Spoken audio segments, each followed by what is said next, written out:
So I've been getting a lot of questions on greenhouses, so I figured we'd jump out here during Snowmageddon 2025. We're in Zone 8A, North Alabama. We have about 6 inches of snow on the ground. So a lot of the questions was, what's the temp inside the greenhouse? Well, it's 40 degrees. Pretty much what the low temp has been. If we do get a little sun out, I have seen it at 65. So we've had some pretty cold temperatures. So I'm going to show you what I used to heat this greenhouse. So if you're thinking about getting a greenhouse, I definitely encourage you to. And there's a couple of factors about growing in a greenhouse, especially over the winter, and we're going to cover that. I have this little small diesel heater. They work well in greenhouse. I think these are originally made for camping, but it'll run about 8 to 10 hours on a tank of diesel. And if I'm not mistaken, this one holds a gallon and a half or so, and I let it run on high. And that's just one of 2 heaters that I have. Now this is a 1.5 kilowatt greenhouse heater. I've been using this. I just been testing this. It doesn't consume a whole lot of power, and I'm just trying to see how much of an increase in utility bill that I will have using this. This mainly will be a backup heater, like when the tomatoes move out into the cold frame, hardening off, and we do get those cold nights. My plan is to use this just to keep the chill off. But it's done. Now this is the main source of heat in this greenhouse. Is a 30,000 BTU infrared or blue flame natural gas heater. Once this greenhouse is loaded with all the summertime plants, that's when I will fire this. And if the temp is not going to be below 40 degrees at night, it does not fire inside this greenhouse. But this is the main source of heat. Now, I have not used this greenhouse through this whole Arctic blast and snow that we've got. Just want to see what these 2 new heaters that I'm testing will do. So if you have a greenhouse like this is a lean-to greenhouse. You can get the A-shaped type. There's a lot of different ones. You can get hoop houses.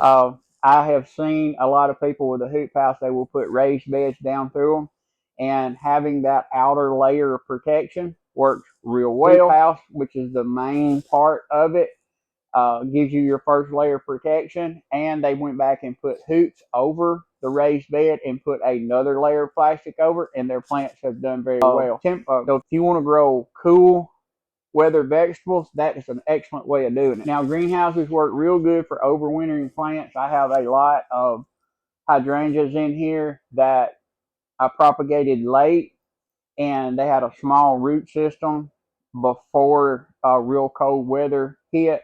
So I moved them in here in the greenhouse to give them a little bit of protection. And the reason I'm firing heat now, it was nice and cool, and then we got several warm days and they started to bud out, and I do not want those buds to die back, so I've been firing a little bit of heat. So far, keeping it around the 40-degree mark, they have done very well. So greenhouses is an excellent way to grow some crops over the winter. It's also an excellent way to get a jump on spring. So when you're thinking greenhouses, there's a couple of things you need to decide. What are you going to use it for? And then you can build and get what you need to work around that. It's also an excellent way to overwinter plants and give them protection. So hopefully this video helps if you've been thinking about a greenhouse. I encourage everybody to get a greenhouse. They come in so many different sizes. You can buy kits. You can build it your own. I've seen them out of cattle panel. I built this one out of trusses to the side of the barn. I've got hoop houses. I've got the aluminum metal with the polycarbonate panels in them. Every one of them work great.